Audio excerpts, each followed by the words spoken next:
So without further ado, let's get some basic information about community impact project. What you need to know. Next slide, please. So what is a community impact project? Well, the first thing you need to know, there are two basic criteria that make a project qualify for the community impact project. And that is A, it needs to be somehow integrated into what you've learned so far academically. It needs to make sense in the context of your academic studies. B, it needs to be somehow connected to the region, not merely theoretically, but also in practice of cooperating with regional partners. So you need to make sure that you're working with somebody who really needs your input and contribution. That's what the Community Impact Project is about. We will not only help you develop a sense of social responsibility, this will also be very important for your professional development, especially if you want to later join labor markets in Germany and or Europe, Western Europe. You need to get some experience not only as somebody who's doing an internship, but as somebody who, as an academically somewhat qualified person, is contributing to solving problems in a team. This will also be very fruitful for your learning experience because you will learn to work with others. Because you will learn to work with others. So we talk about the microphone and the mask. Learn to work with others, other disciplines, other people who are non-academics, in order to solve specific problems, which at the end of the day is what science is about. So, in terms of formal criteria, what you need to do is you need to know in the 5th semester of everybody of your generation or younger, that is the new freshers now, need to do a community impact project that is mandatory. Exceptions are IEM, exceptions are people who are studying abroad. And exception is what we've joined for here and now, people who want to do, who are UG22, your cohort of students, and want to do the CIP project already in their 2nd year instead of the 3rd year. Why do we do that? Next slide, please. We want to hit the ground running once we have, imagine this, 300 students starting the CIP at the same time. That will be very challenging and interesting. And I want to make sure that we have a system that is functional, that is working, where all the glitches are being taken care of, having a test run before. That's the way you do something when you develop something innovative. Now, you are part of this new experience, which will make it more exciting. It's also more responsible because you will be developing some of the projects that later will be model for future generations of students or for the other guys in your cohort that will then next year have to do their CIP. Obviously, if you need to go, if you understand later only that you're going abroad, you will be exempt of the CIP, so you will not need to do the mandatory CIP. What do we do in that case? Your 5 ECTS will nevertheless be counted towards your general study achievements. And it will definitely look nice in your transcript and your CV if you have an interesting project. Next slide, please. This is a team that runs CIP on the ground, and these are the people you need to contact if you have questions. Alena, would you care to come up and introduce yourself? Alena Klein is the Community Impact Project Coordinator. She is in charge of all organizational questions. Freya Hart is in charge of all administrative questions. And Jakob Fruchtmann, your humble servant, is in charge of all academic questions. So if you have any organizational questions, please contact Alena and she will just briefly introduce herself. Hello everyone. I can't tell you how excited I am to stand here and see so many faces attending our CIP Info Session. It looks like a good start to me. Concerning the fact how much input you will get today, I will keep my introduction short. I am Alena Klein and I am your CIP Coordinator. So please feel free to contact me, especially if it comes to questions that have organizational aspects. Other than that, I would like to say that I'm looking forward to working with you, and I'm pretty sure that we will witness a lot of groundbreaking projects during the CIP pilot phase. Thank you. Thank you, Elena. Hello, students. I'm very happy that this day finally appeared and that we are now at the moment where we can start the CIP pilot phase. I'm at Jacobs University since 2001, so really since the beginning. And this is the first time that we will offer intercurricular structure such projects, and I think this is a very nice addition, and you can profit from it.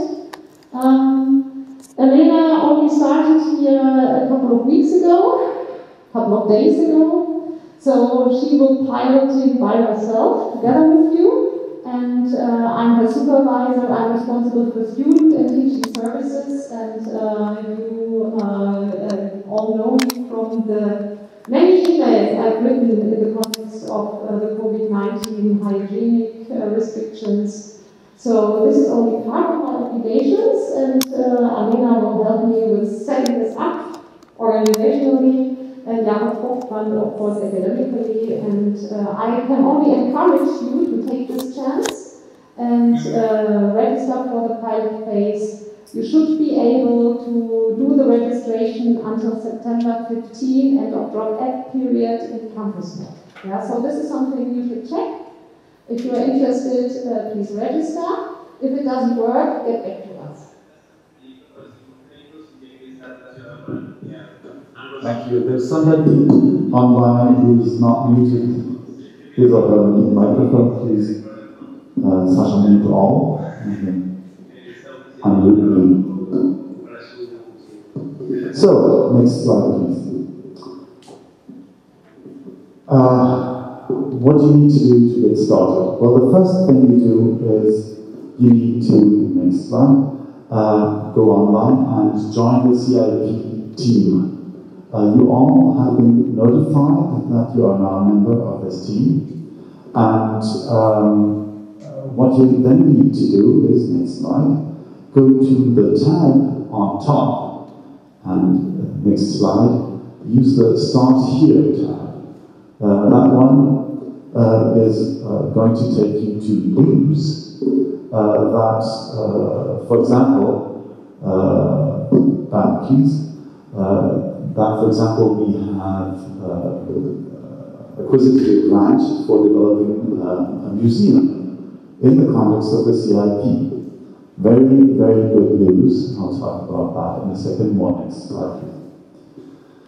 So then you will definitely want to pay attention to the frequently asked questions tab, because all the questions you might have will probably be answered in this section.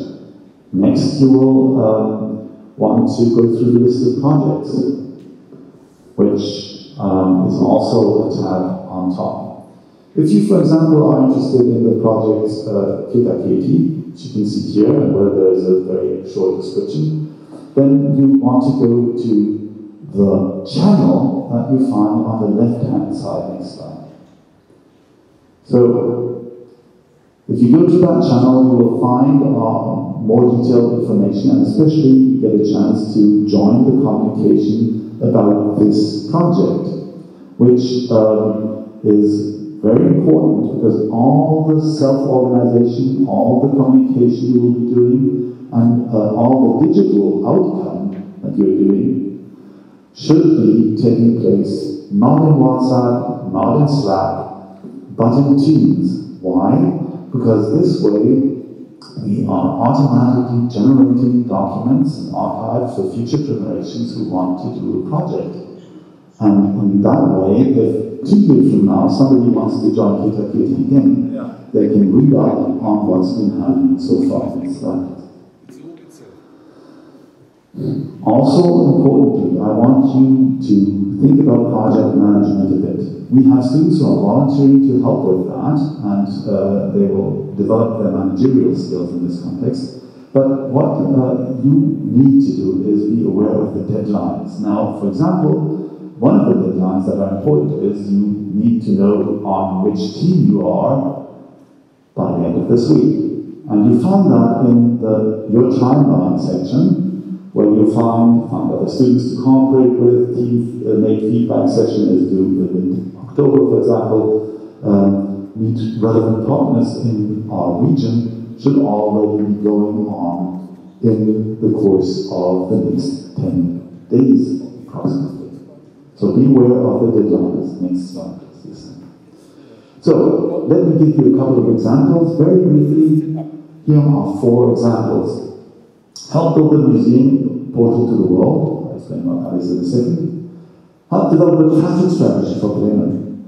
You could build a athletics park or calisthenics park, a sports park on campus if that works out. And I just got good news about the financing that probably we'll get that financed together with an organization called Good Training. And you can join projects working with youth from very poor parts of town to integrate them using sports, your passion for sports, their passion for sports, as a means to get together and maybe bring people closer to education in their life. And to start a project with Kita Keti. Well, what is Kita Keti? You'll learn more about that in a minute. Next slide, please.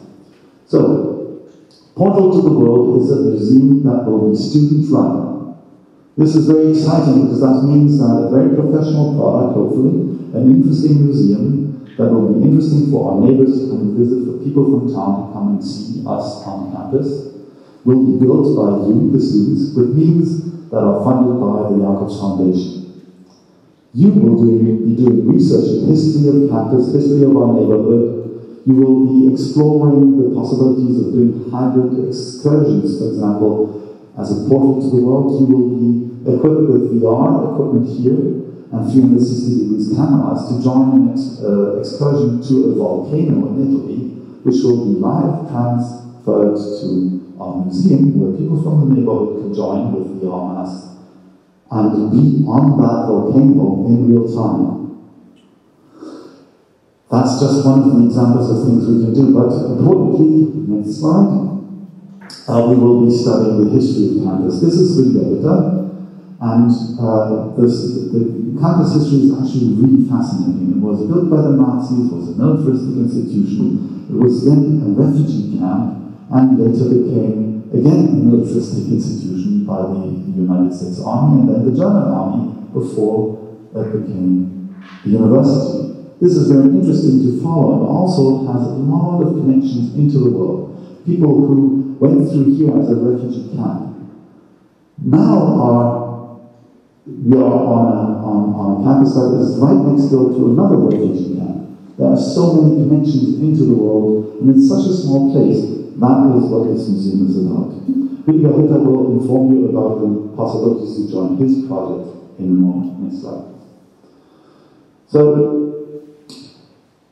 this is Professor Valilai. He is very passionate about mathematics, and I learned just now that mathematics can be very important for calculating optimal traffic streams and making passengers happy. He's done such a project in Hamburg, and he will do a similar project. We started that with Bremen administration to do traffic planning, optimize it, working together with economics students, psychology students, and logistics students are not allowed to join the CIP, but maybe they want to do that in the context of their thesis, similar, and math students to calculate optimal paths. Next slide. This is the project Good Training, and by the way, this is Daniel Margot sitting in front. That's a student of mine from years ago, who is the founder and head of this initiative. Heinke Peach, I'm proud to say, an ISS alumna, has joined them and is working with them too. And this is such a athletics or calisthenics park that we are planning to build on campus. And these are kind of typical candidates of the kind of kids you might be working with. Especially, we have the potential of languages, for example, that's unique.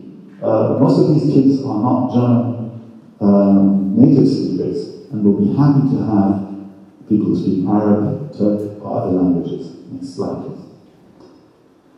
And this person, you might know or have spotted already, is one of these persons is in the room. It's a challenge to you to find out which one that is. Well, no big secret, this is Anna. She's the head and founder of Kitakiti, which is Nepalese for child. And this is an initiative that is extremely interesting and was actually founded together with students from Yakov, the initial project. And we are happy to have her here and welcome here to give you a short introduction to her project and what we can do together with her. We've also handed out leaflets for all of you where you can see what kind of project might be interesting to Kitakiti, where you might want to join. Next slide.